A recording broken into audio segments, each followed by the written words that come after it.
नमस्कार दोस्तों, यह कहानी एक खूबसूरत विधवा महिला और 3 साधुओं की है।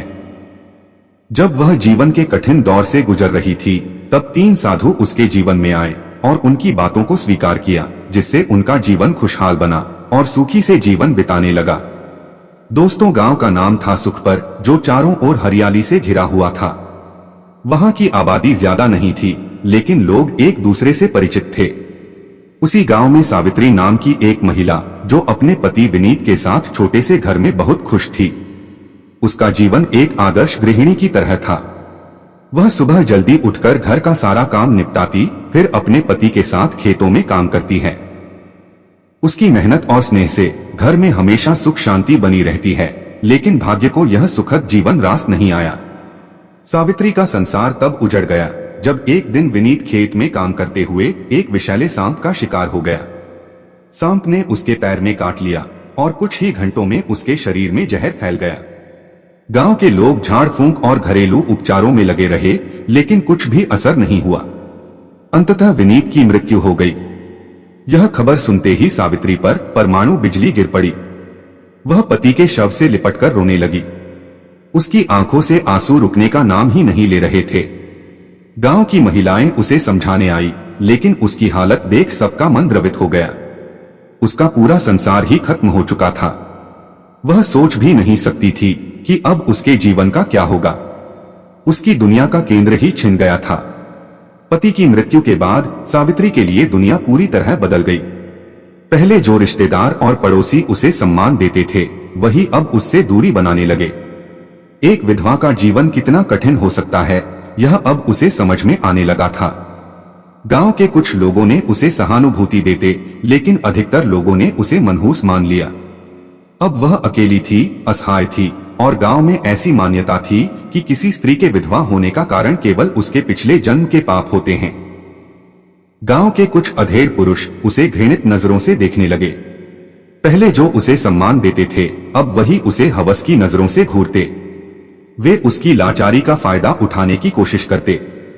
एक दिन जब सावित्री अपनी जर्जर झोपड़ी के बाहर बैठी थी, तो उसने देखा कि गांव के बाहरी मार्ग पर 3 तेजस्वी ऋषि चले आ रहे थे।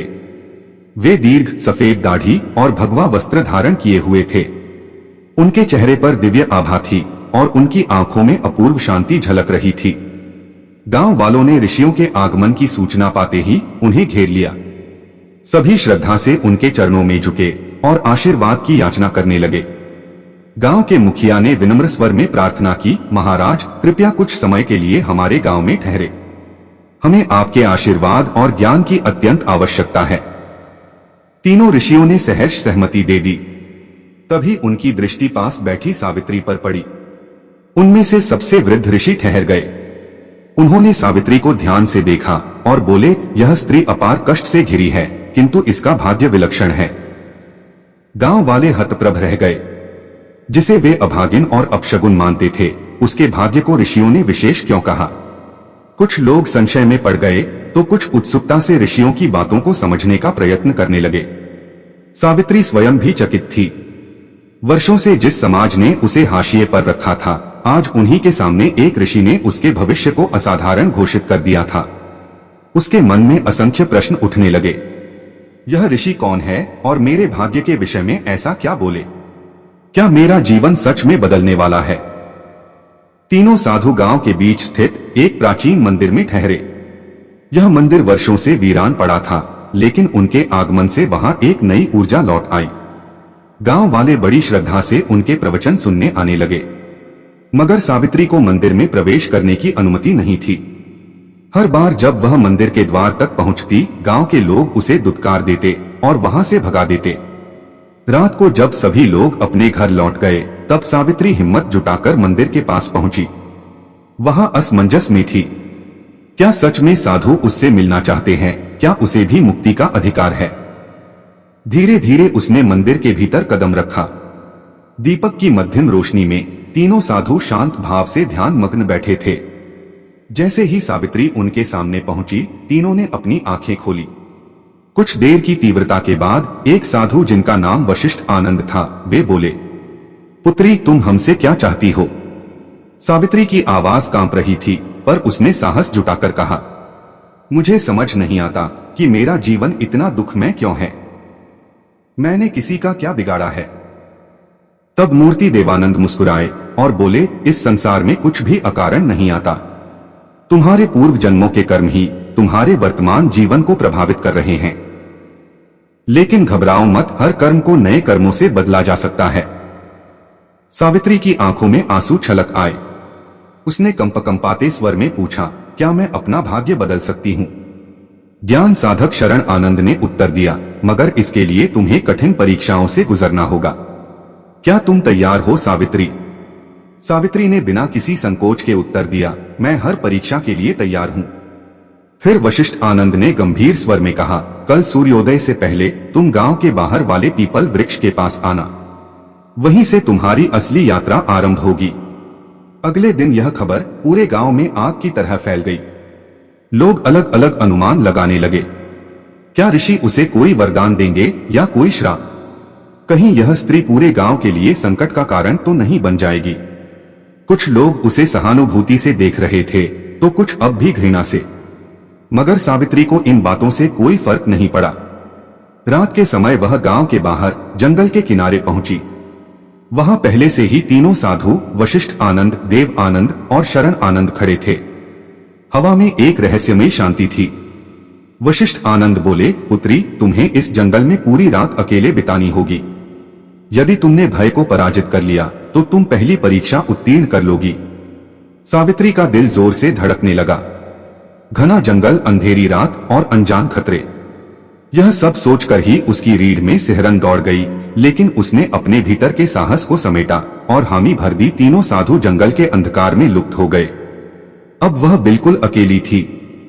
जैसे जैसे रात गहराने लगी, जंगल का माहौल डरावना होता गया। सूखी पत्तियों की सरसराहट, उल्लुओं की भयंकर आवाज और हवा में अजीब सी फुसफुसाहटें गूंजने लगे। अचानक उसे महसूस हुआ कि कोई परछाई उसकी ओर बढ़ रही है। उसका दिल जोर जोर से धड़कने लगा। क्या यह कोई जंगली जानवर है या कोई आत्मा? उसके पैर कांपने लगे। एक पल को लगा कि वह भाग जाए, मगर तभी उसे शरण आनंद की कही बात याद आई। यदि तुमने भय पर विजय पा ली तो तुम परीक्षा पास कर जाओगी। सावित्री ने अपनी आंखें बंद की, गहरी सांस ली और मन ही मन कहा, मुझे डरना नहीं चाहिए, मेरे साथ भगवान है। मेरा भय केवल मेरे भीतर है, बाहर कुछ नहीं है।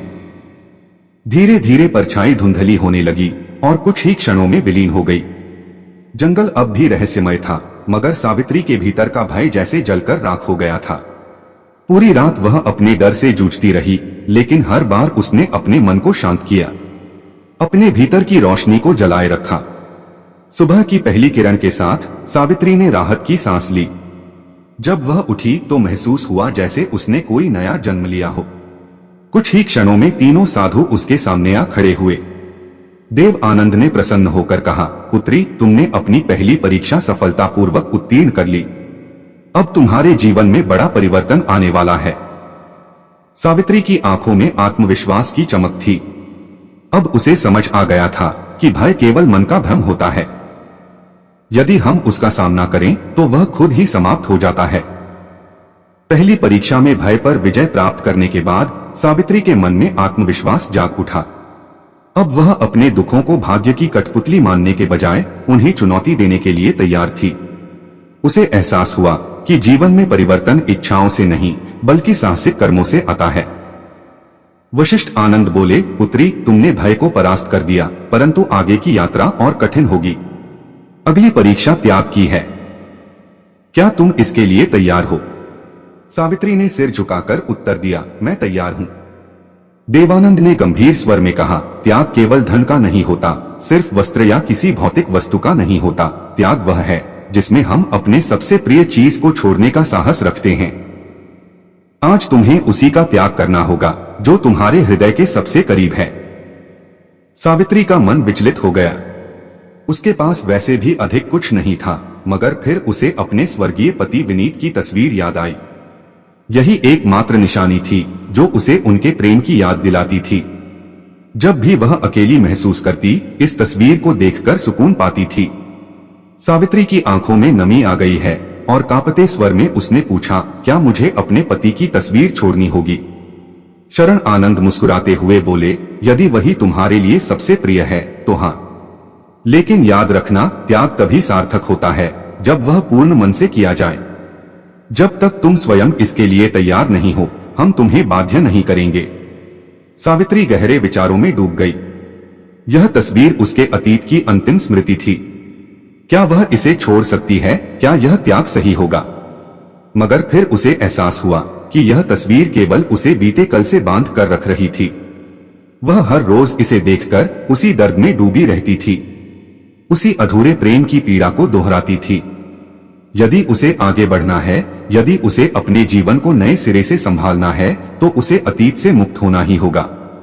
उसने अपनी आंखें बंद की, गहरी सांस ली और फिर दृढ़ स्वर में कहा, मैं तैयार हूं। वशिष्ठ आनंद बोले, तो जाओ और इस तस्वीर को गांव के तालाब में प्रवाहित कर दो। सावित्री गांव लौटी और अपनी झोपड़ी में जाकर एक पुराने संदूक को धीरे से खोला। उसके भीतर वर्षों से सहेजी गई एकमात्र निशानी थी, उसके स्वर्गीय पति विनीत की तस्वीर। कांपते हाथों से उसने उसे निकाला और गहरे भाव से निहारा। उसकी आंखों में आंसू थे, मगर मन में अब संकल्प था। गांव के कुछ लोगों ने उसे तालाब की ओर जाते देखा और फुसफुसाने लगे, यह पागल हो गई है, अपने पति की निशानी क्यों फेंक रही है?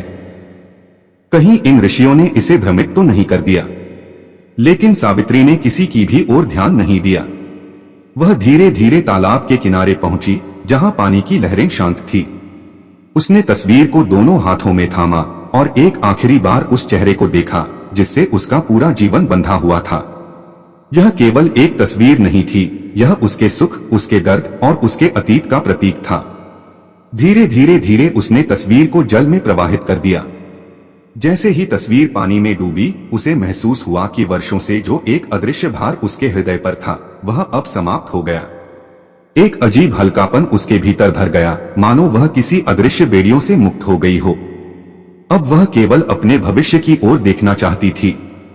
जब वह जंगल लौटी, तीनों साधु, वशिष्ठ आनंद, देव आनंद और शरण आनंद पहले से ही वहां उसका इंतजार कर रहे थे। उनकी आंखों में संतोष झलक रहा था। देवानंद बोले, पुत्री, तुमने त्याग की परीक्षा भी सफलतापूर्वक उत्तीर्ण कर ली। अब तुम उस बंधन से मुक्त हो चुकी हो जो तुम्हें अतीत से जोड़े हुए था। सावित्री ने महसूस किया कि उसका मन अब पहले से अधिक शांत और मुक्त था। वह मुस्कुराई, एक ऐसी मुस्कान जो आत्मविश्वास और दृढ़ता से भरी थी। शरण आनंद ने गंभीर स्वर में कहा, अब तुम्हारी अंतिम और सबसे कठिन परीक्षा शेष है। यह परीक्षा न केवल तुम्हारी शक्ति को परखेंगे, बल्कि तुम्हारे आत्मज्ञान को भी उजागर करेगी। सावित्री ने बिना किसी संकोच के सिर झुकाया और दृढ़ स्वर में कहा, मैं तैयार हूं।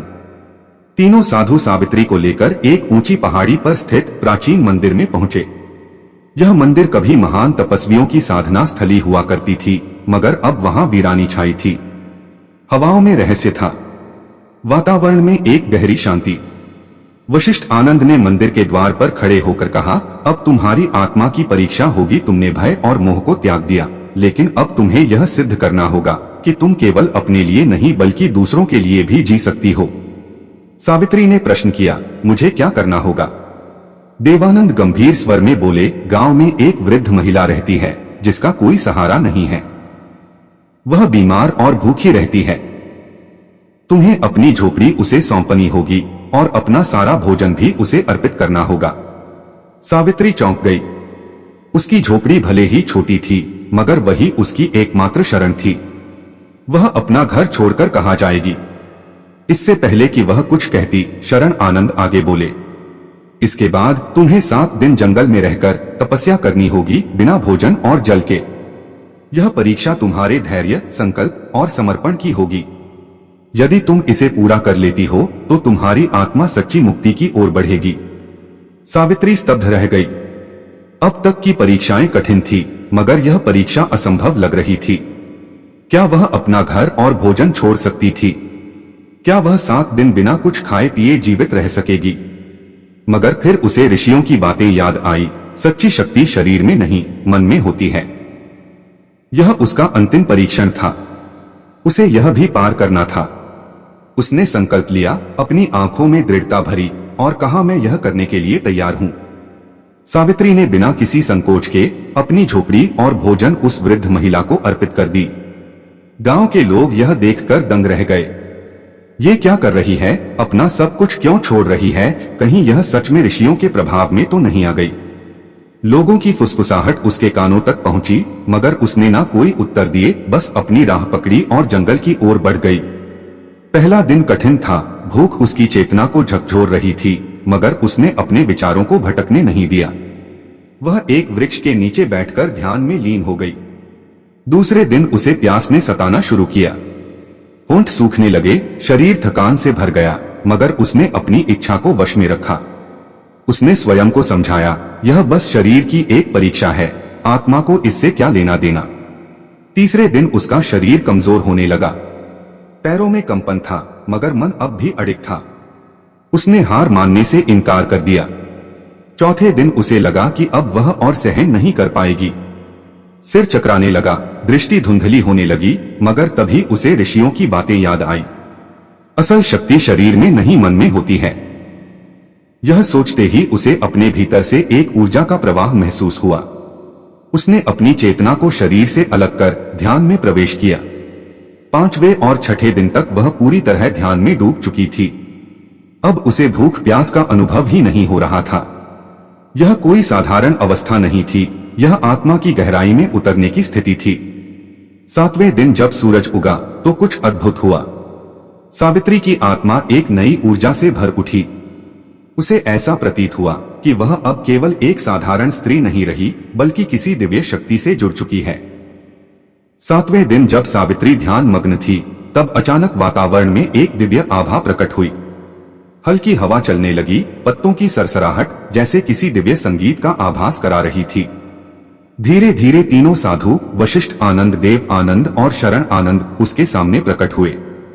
वशिष्ठ आनंद ने उसे गहरे प्रेम और गर्व से देखा और बोले, पुत्री, तुमने अपनी अंतिम परीक्षा भी सफलतापूर्वक उत्तीर्ण कर ली। अब तुम केवल एक विधवा नहीं बल्कि एक सशक्त आत्मा बन चुकी हो। सावित्री की आंखों में श्रद्धा के आंसू छलक पड़े, मगर इस बार वे दुख के नहीं बल्कि आत्मसंतोष के थे। देवानंद ने आगे कहा, अब तुम्हारे भीतर वह शक्ति है जिससे तुम न केवल अपना बल्कि दूसरों का भी जीवन बदल सकती हो। तुम अब अपने भाग्य की स्वामिनी हो, जो दूसरों को भी उनके अंधकार से निकालने में सक्षम है। सावित्री ने महसूस किया कि उसकी आत्मा अब हल्की हो गई थी। वह वही स्त्री थी, मगर अब उसमें एक दिव्य तेज था। शरण आनंद ने अपने दोनों हाथ उठाए और आशीर्वाद देते हुए कहा, हम तुम्हें आशीर्वाद देते हैं कि अब से तुम्हारा जीवन सुख, शांति और सम्मान से भरा रहेगा। तुम्हारा यह तपस्या केवल तुम्हारे लिए नहीं थी, बल्कि यह पूरे संसार के लिए एक संदेश है कि हर आत्मा में असीम शक्ति है, बस उसे पहचानने की आवश्यकता है। जैसे ही उन्होंने यह कहा, सावित्री के चारों ओर एक दिव्य प्रकाश फैल गया। ऐसा लगा मानो पूरा ब्रह्मांड उसके भीतर की शक्ति को स्वीकार कर रहा हो। सावित्री ने धीरे धीरे अपनी आंखें खोली। अब वह पहले से अधिक तेजस्वी, अधिक शांत और अधिक सशक्त महसूस कर रही थी। वह अब केवल एक साधारण स्त्री नहीं रही, वह एक प्रेरणा बन चुकी थी। जब सावित्री गांव लौटी तो लोग उसे देखकर चकित रह गए। वह अब पहले जैसी नहीं थी, उसकी चाल में आत्मविश्वास था, उसकी आंखों में अद्भुत तेज था और उसके मुखमंडल पर शांति की दिव्य आभा झलक रही थी। वह अब कोई तिरस्कृत विधवा नहीं थी, बल्कि एक तेजस्वी, आत्मनिर्भर और सशक्त नारी थी। गांव के वही लोग जो कभी उसे अपशब्द कहते थे, आज श्रद्धा से उसके चरणों में झुक रहे थे। उन्होंने उसे सम्मानित किया और अपने मार्गदर्शक के रूप में स्वीकार किया। अब वह केवल सावित्री नहीं थी, वह माता सावित्री बन चुकी थी। उसकी यात्रा अब एक नई दिशा में बढ़ चुकी थी, एक ऐसी दिशा जहां वह दूसरों के लिए प्रकाश बनकर उनका मार्गदर्शन करेगी। दोस्तों, यह कहानी हमें सिखाती है कि परिस्थितियां कितनी भी कठिन क्यों ना हो, यदि हमारे भीतर साहस, आत्मसंयम और सेवा का भाव है तो हम अपने भाग्य को स्वयं बदल सकते हैं। दोस्तों, मुझे उम्मीद है कि इस कहानी से आपको कुछ सीखने को मिला होगा। तो अगर वीडियो अच्छी लगी हो तो वीडियो को लाइक करें और कमेंट में जय माता दी अवश्य लिखें।